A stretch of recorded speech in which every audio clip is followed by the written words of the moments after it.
அண்ணன் சீரியல்ல அட ஒரு ஒரு பொண்ணு இந்த கல்யாணத்தை நடத்துறதுக்காக இந்த அளவுக்கு இறங்குவாங்களா அப்படிங்கிற மாதிரி தாங்க போயிட்டு இருக்கு. ஆமாங்க, நம்ம ரம்யா இவ்வளோ சீப்பா லோ கிளாஸா இறங்குவாங்கன்னு யாருமே எதிர்பார்க்கல.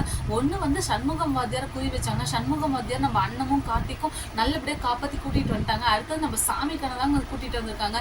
எனக்கு என்னமோ அந்த சாமி கண்ணை வச்சு நம்ம ரம்யா ஒரு பிளானிங் போட்டிருக்காங்க அப்படிங்கிற மாதிரி தான் தோணிட்டு இருக்கு. இது ஒரு சஸ்பென்ஸ் இருக்கு. அது என்ன அப்படிங்கறத சொல்றேன். வீடியோ ஸ்கிப் பண்ணாம பாருங்க. ஏன் வீடியோ உங்களுக்கு பிடிச்சிருந்தா லைக் பண்ணுங்க, மறக்காம சேனல் சப்ஸ்கிரைப் பண்ணுங்க.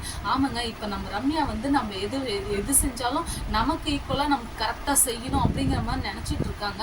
அது சும்மா கூட நடக்காது. நம்ம அண்ணமும் கார்த்திக்கும் இருக்க வரைக்கும் இப்போதைக்கு நம்ம சாமி கண்ணை வந்து வச்சுக்கிட்டு இப்ப நம்ம ரம்யா ரொம்பவுமே ஆட்டம் போட்டுட்டு இருக்காங்க.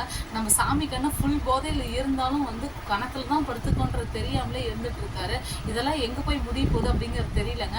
அதுக்கு முன்னாடி நம்ம ரம்யா போட்டிருக்க பிளான் எப்படி அப்படின்னா, நம்ம ரம்யா வந்து இப்போதைக்கு நல்லபடியா வந்து நம்ம சாமிக்கான கொலை பண்ணாம கட்டில விட அப்படியே அதாவது கிணத்துல தள்ளி விட்டணும் அப்படிங்கிற மாதிரி பிளான் பண்ணிட்டு இருக்காங்க.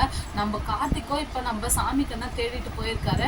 நம்ம சாமி கண்ணை கண்டிப்பா கூட்டிட்டு வந்துருவாங்க. இந்த கல்யாணம் நிச்சயமா நடக்காது அப்படின்னு தான் சொல்லணும். ஒவ்வொருத்தரா வச்சு நம்ம ரம்யா பாத்தீங்கன்னா மிரட்டிட்டே இருக்காங்க நம்ம அண்ணத்தை. ஆனா நம்ம அண்ணன் வந்து எதுக்குமே கொஞ்சம் கூட அசரல அப்படின்னு தான் சொல்லணும். அவங்களுடைய தைரியத்தை பாராட்டணும் அப்படின்னு தான் சொல்லணும். இதுக்கிட்ட சண்முகம் வாத்தியார் வேற எனக்கு ரம்யாவையும் சரணையும் பார்த்தா பாவமா இருக்கு, சரணோட லைஃபே போக போகுது அப்படின்னு சண்முகம் வாத்தியாரா ரொம்பவே கஷ்டப்பட்டு கவலைப்பட்டு இருக்காரு. இதெல்லாம் எதையுமே புரிஞ்சுக்காம நான் அண்ணம்மா வந்து பழி வாங்கியே தீரணும்னு ரம்யா ஒரு பக்கம் நின்றுட்டு இருக்காங்க.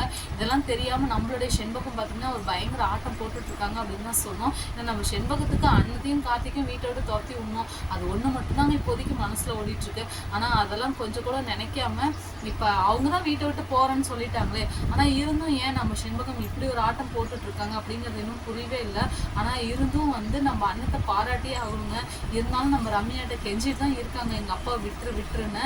ஆனா நம்மளுடைய அண்ணத்தோட சித்தி பாத்தீங்கன்னா எந்த ஒரு பிரச்சனையுமே இல்லை அப்படிங்கிற மாதிரி இருந்துட்டு இருக்காங்க. ஒரு பதட்டமே இல்லாம இருந்துட்டு இருக்காங்க.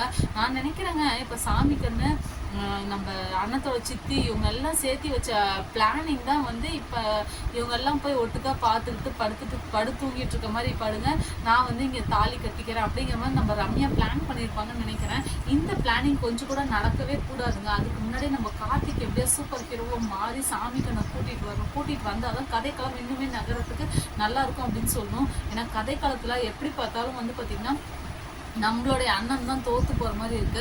நம்ம அண்ணன் தோத்து போறது கூட ஒரு பக்கம் இருந்தாலும் நம்ம சரவணனோட லைஃபே ஃபுல்லாவே போயிடும் அப்படின்னு தாங்க சொல்லணும். ரம்யா வந்து ஒரு ஒன்னா நம்பர் காட்டேரித்தனமா இருந்துட்டு இருக்காங்க. இந்த காட்டேரித்தனத்தை அடக்கணும் அப்படின்னா கண்டிப்பா வந்து இதுக்கு ஒரு கடிவாளம் போடணும் அப்படின்னா அதுவும் நம்ம அண்ணத்தால மட்டும்தான் முடியும். நம்ம அண்ணன் இந்த விஷயத்துல ஜெயிக்கணுங்க. கல்யாணம் நடக்கவே கூடாது. இந்த கல்யாணத்தை நிறுத்தி சாமி கண்ணையும் சீக்கிரமா நம்ம கூட்டிட்டு வரதான் போறாரு. எபிசோட் சூப்பரா ஓடதான் போகுது. என்ன நடக்குது அப்படிங்கிறத வெயிட் பண்ணி பார்ப்போம்.